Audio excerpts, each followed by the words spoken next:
자, 오늘 에베소서 3장 마지막 부분을 좀 따로 떼어서 보겠는데요. 3장 끄트머리에 붙어 있으니까 그저 3장의 결론쯤 되겠지라고 이렇게 편안하게 생각할 수 있는데, 오늘 3장 마지막 부분을 따로 떼어서라도 강의를 하는 이유가 있습니다. 굉장히 중요한 내용이 담아져 있습니다. 자, 그러기 위해서는 우리 3장에 어떤 내용이 있었는가를 한번 잠깐만 스케치를 좀 해볼까요? 사도 바울이 3장 1절에 보면 자기가 갇혔었다, 또 갇힌 자라는 표현을 써요. 그건 사실상 어떤 의미에서는 지극히 개인적인 고난, 개인적인 환난이지 않습니까? 근데 이 엄중한 성경에다가 자기가 겪었던 그런 개인적인 고통을 왜 굳이 기록을 했을까? 이런 이유 때문에 그래요. 바울도 오로지 하나님의 말씀에 순종해서 복음을 전한 것밖에는 없는데, 계속해서 힘겨운 일들이 부닥치고 반복되더란 말이죠. 굶기도 하고 또 툭하면 쫓겨다니고, 마지막에는 사람이 가서는 안 되는 장소인 감옥에까지 들어가게 돼요.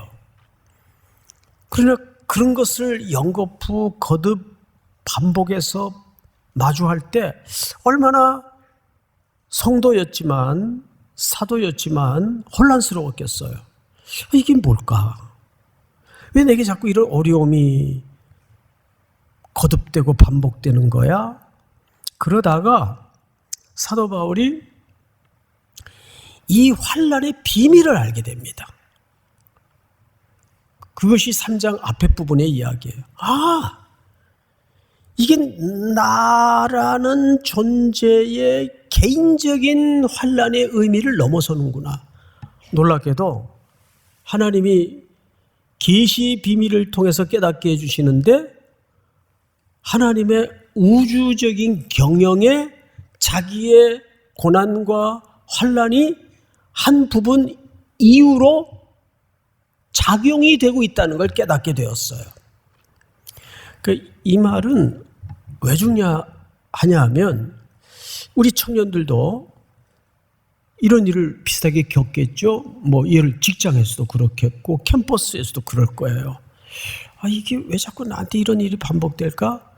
처음에는 단순하게 자기 개인적인 환난의 차원에서만 이해가 머물러요. 그리고 그게 뭔지 또 이유를 잘 모를 때가 대부분이에요.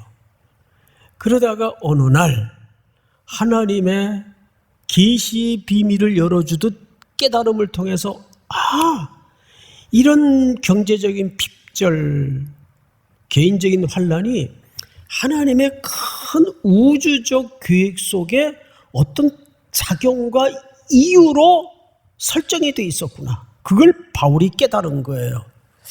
더 궁금하죠? 그게 뭔데? 그게 뭐길래?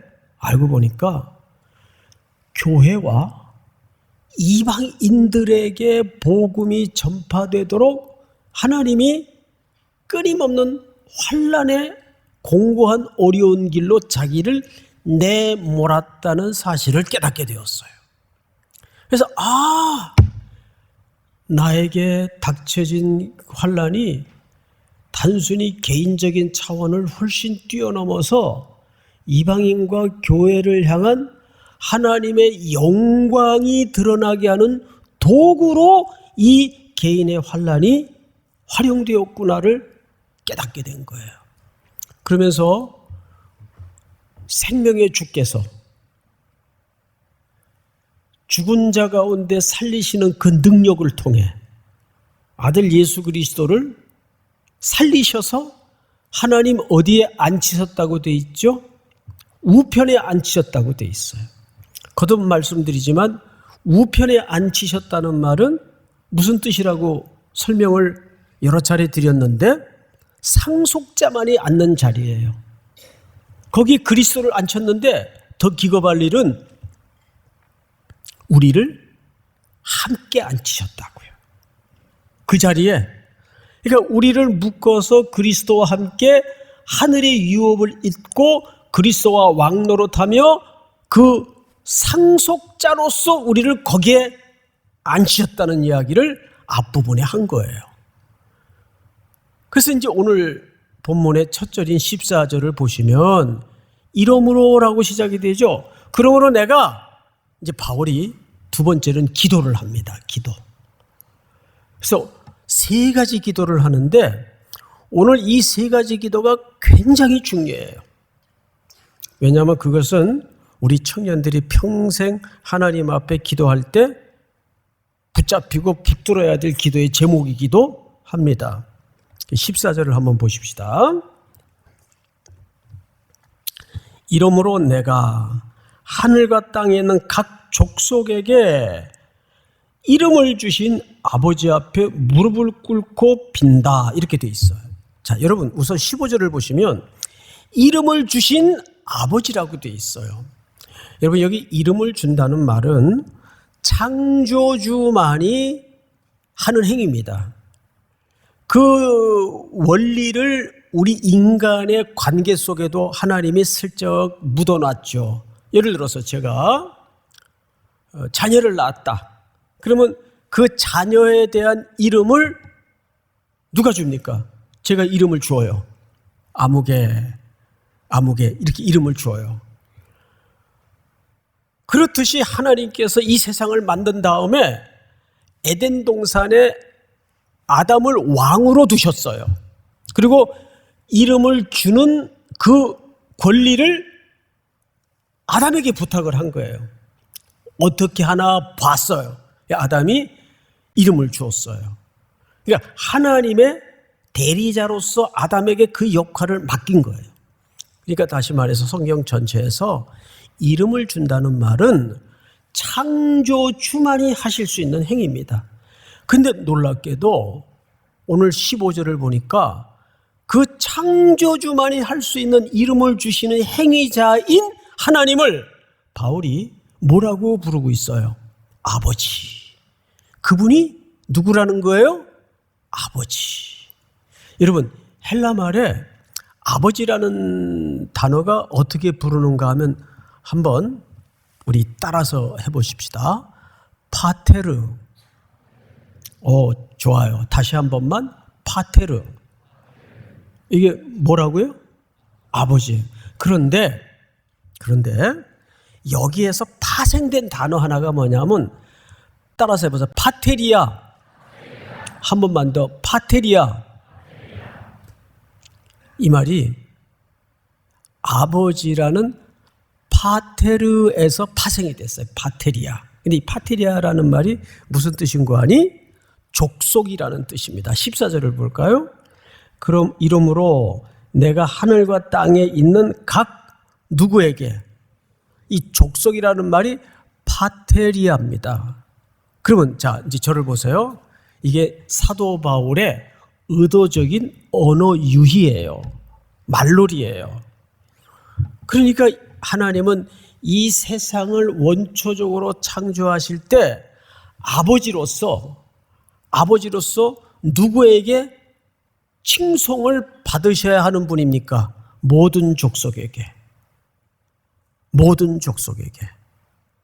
그런데 아담의 범죄로 인류에게 죄가 들어오고 타락이 일어나고 자식들이 소도 어미를 알고 외양간이 어딘지를 아는데 놀랍게도 하나님의 자녀였던 우리가 그 하나님을 아버지로 모르게 병이 든 거예요.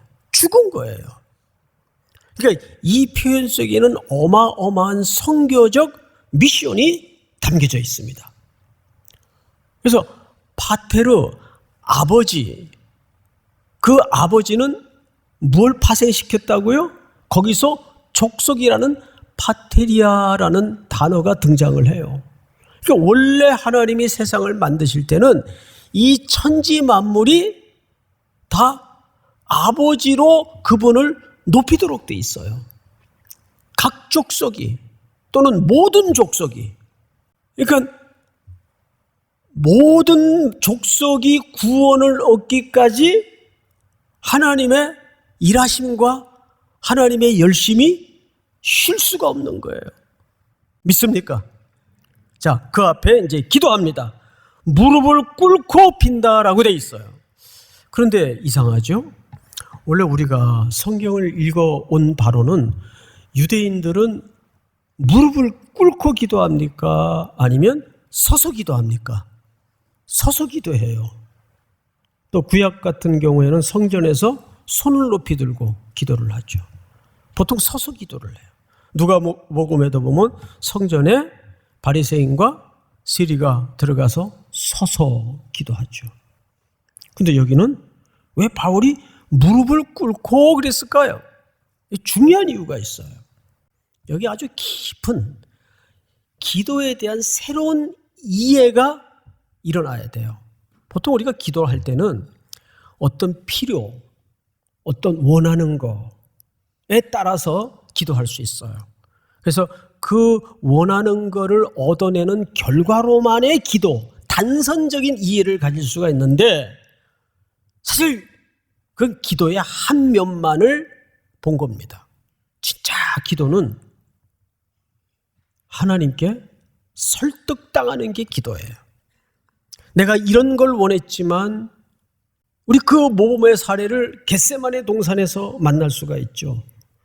너무도 다가온 죽음의 잔해 시간이 혹독히 힘들어서 온전한 인간의 몸을 입으셨던 예수님께서 겟세마네 동산의 마지막 밤을 아버지하고 깊이 치열하게 기도를 합니다. 예수님의 기도를 보면 이렇게 맺어지죠. 할 수만 있다면 아버지께서 이 잔을 내게서 지나가게 하시되 내 원대로 마옵시고 아버지의 뜻이 이루어지기를 원하나이다. 이게 진짜 기도예요. 기도라는 것은 내가 A를 구하지만 하나님 내가 정말 아닌 B를 주시더라도 복종하겠습니다. 그러니까 무릎을 꿇고 기도한다는 것은 제가 복종하겠습니다. 그 뜻이에요. 그래서 사도 바울이 3가지를 기도해요. 지금부터 3가지를 잘 기억하세요. 우선 무릎을 꿇고 기도한다는 것은 그런 뜻이라면 또 하나 여기에 중요한 이유가 있습니다. 내가 이제 무릎을 꿇고 기도하는 그 대상인 하나님께 모든 나의 미래 운명을 맡기고 의지하겠다는 항복선언이에요. 맞죠? 네. 모든 걸 맡기고 의지하겠다는 항복선언이란 말이에요. 첫째 뭘 기도하나? 그래서 16절을 보시면 그의 영광의 풍성함을 따라 그의 성령으로 말미암아 너의 속사람을 능력으로 경건하게 하시오며. 자, 저를 보세요. 첫 번째 기도가 뭐냐 하면 속사람을 강건하게 해달라는 기도를 합니다. 왜? 늘 우리는 불안하고 흔들리니까. 여러분, 거세게 몰아치는 그 강가에 한번 서보세요. 그 물살이 얼마나 급해요. 근데 거기에 가만히 서 있으면 어떻게 될까요? 쓸려 내려가고 또 내려가죠. 거기 서 있는데도 이 근력이 단단해서 강해야 돼요. 그래야 떠밀려 내려가지 않고 쓸려 내려가지 않을 수 있어요.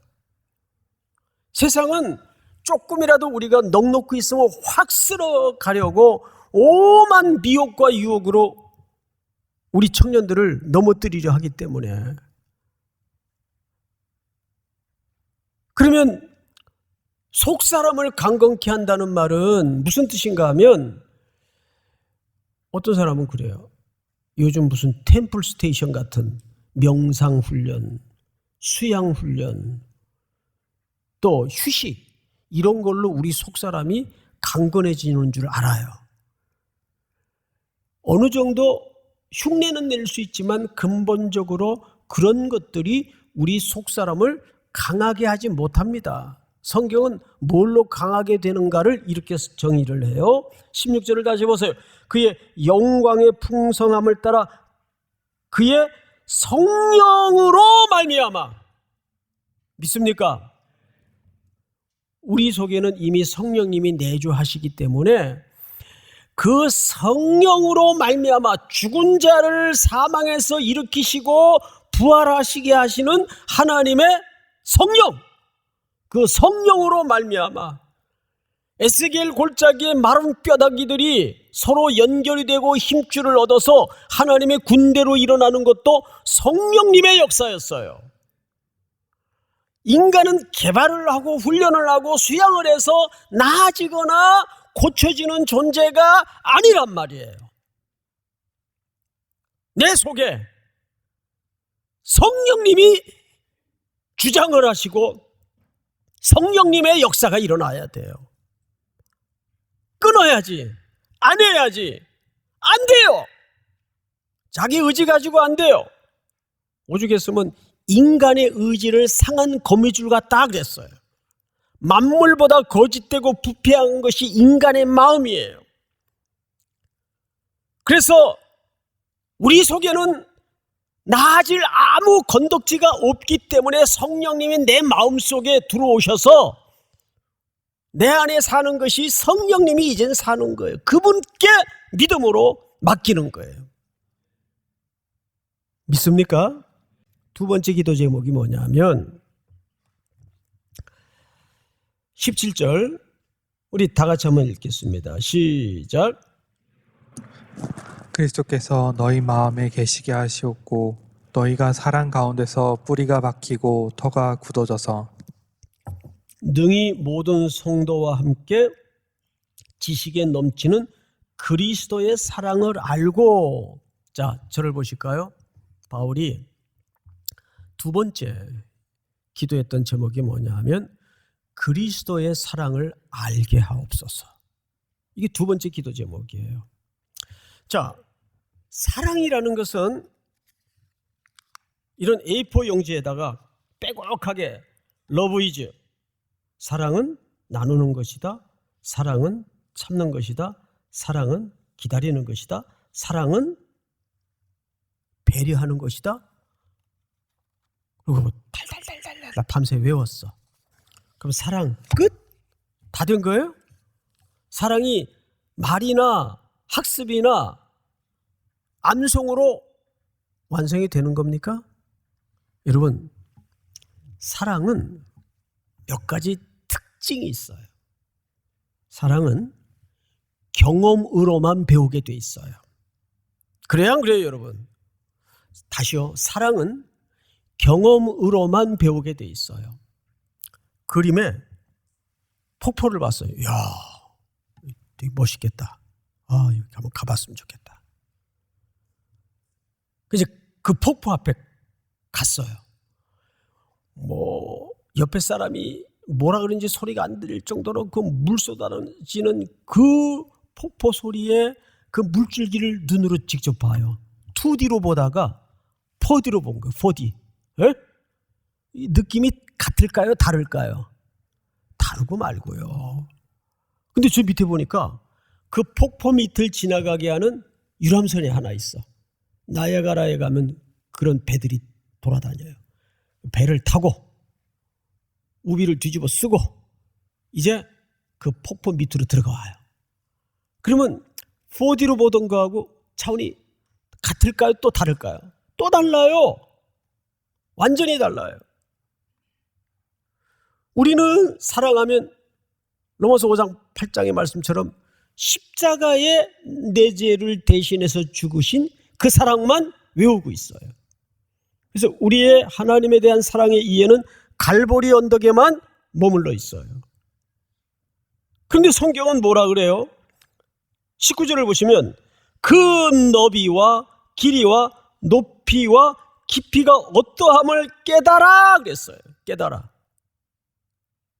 이건 경험으로만 배울 수 있는 사랑의 진득한 속성입니다.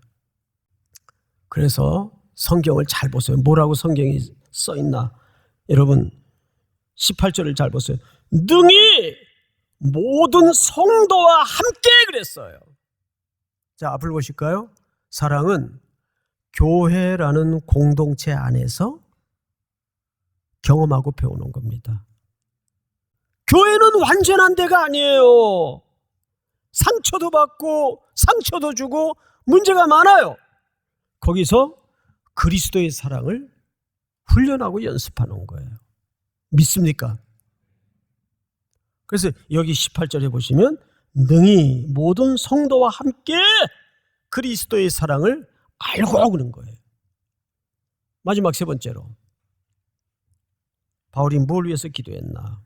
19절 보시면 우리 전체 한번 같이 읽어볼까요? 시작. 그 너비와 길이와 높이와 깊이가 어떠함을 깨달아 하나님의 모든 충만하신 것으로 너에게 충만하게 하시기를 구하노라. 마지막 세 번째가 하나님의 충만으로 충만케 하옵소서. 이 말은 원문 그대로 직역을 하면 이런 뜻입니다. 하나님이 우리를 구원하시고 부르신 목적지는 하나님의 충만한 데까지 우리를 이끌어가는 게 하나님의 목적이다 그 말이에요. 그러니까 우리는 반드시 어디에까지 이를 것이 분명해요. 하나님의 충만에까지 이를 것이 분명해요. 왜? 이걸 하나님이 계획하셨으니까, 또 하나님이 시작하셨으니까. 중간에 내가 불순종하고 넘어지고 연약하고 깨지고 그래도 하나님은 하나님의 충만한 그 마지노선까지 우리를 이끌어 가신단 말이에요. 여러분, 이 확신이 있어야 돼요. 그래서 이 지상교회는 상처도 받고 상처도 경험하고 주고받지만, 그래서 부족하고 연약하지만, 그래도 이 시대에 그래도 교회만이 소망인 이유가 있어요. 자, 그 이유를 띄워주세요. 첫 번째, 여러분 첫 번째 한번 읽습니다. 첫째, 왜 교회를 통해서만이 소망이 있는가? 첫째, 시작. 능력의 하나님께서 교회를 통해서 일하시기 때문이다. 네, 하나님은 이 세계와 이 세상의 경영을 교회를 통해서만 일하시겠다고 작정하셨어요. 그래서 그 머리를, 교회의 머리를 그리스도로 두셨다고요. 두 번째, 시작. 그리스도 안에 있는 교회를 통해서 영광을 받으시기로 작정하셨기 때문이다. 그리고 그 교회를 통해서만 영광을 받으시기로 작정하시고 계획하시고 예정하셨다 그 말이에요. 그러니까 교회가 왜 소망일 수밖에 없는가에 대한 설명이에요. 자, 세 번째, 시작. 교회의 능력은 우리에게 있지 않기 때문이다. 네, 교회의 능력은 너에게 1년에 예산이 얼마야? 몇 명 나와? 뭐 유명한 사람 누구 있어? 의사들이 몇 명이야? 이런 게 교회의 능력이 아니라고요. 믿습니까?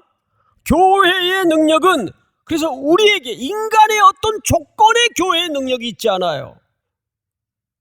마지막 네 번째, 시작. 우리가 부족하고 연약함에도 그분의 사랑이 다시 일어설 수 있는 근거이다. 하나님의 행동 원칙은, 기초는 사랑이에요. 우리의 구원이 거기서 시작이 되었어요. 이게 하나님의 행동 방식이에요. 오늘 바울은 세 가지를 위해서 기도했어요. 첫째, 속사람을 강건하게 해 주십시오.